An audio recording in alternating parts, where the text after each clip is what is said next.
നമസ്കാരം. പുതിയ ജില്ലാ പ്രസിഡന്റിനെ ചൊല്ലി പാലക്കാട് ബിജെപിയിൽ പൊട്ടിത്തെറി.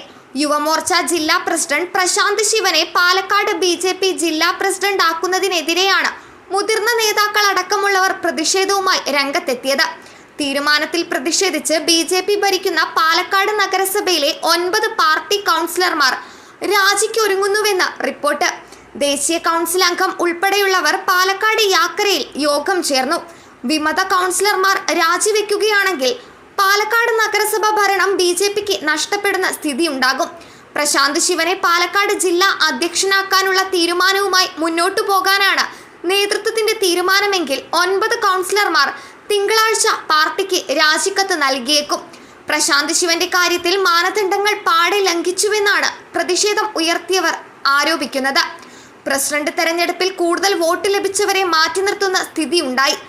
ജില്ലയിൽ നിന്നുള്ള മുതിർന്ന ബിജെപി നേതാവ് സി കൃഷ്ണകുമാർ തന്റെ അനുയായിയെ ജില്ലാ അധ്യക്ഷനാക്കി മാറ്റുന്നതിന് ഏകപക്ഷീയമായ രീതിയിൽ തീരുമാനമെടുത്ത് മുന്നോട്ടു പോകുകയാണ്. ഇത് അംഗീകരിക്കാനാകില്ലെന്നും നേതാക്കൾ പറയുന്നു.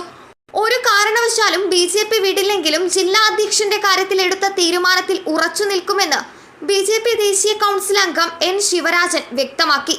യോഗത്തിൽ നഗരസഭാ ചെയർപേഴ്സൺ പ്രമീള ശശിധരനും പങ്കെടുത്തിരുന്നു. തങ്ങൾ വിമതപക്ഷമല്ല, ഔദ്യോഗിക പക്ഷമാണെന്നായിരുന്നു പ്രമീള വ്യക്തമാക്കിയത്.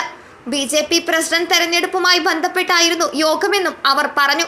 എന്നാൽ പുതിയ ജില്ലാ പ്രസിഡന്റിനെ തിരഞ്ഞെടുക്കുന്നതിൽ മാനദണ്ഡ ലംഘനം ഉണ്ടായിട്ടില്ലെന്നാണ് നിലവിലെ അധ്യക്ഷൻ KM ഹരിദാസ് പറയുന്നത്.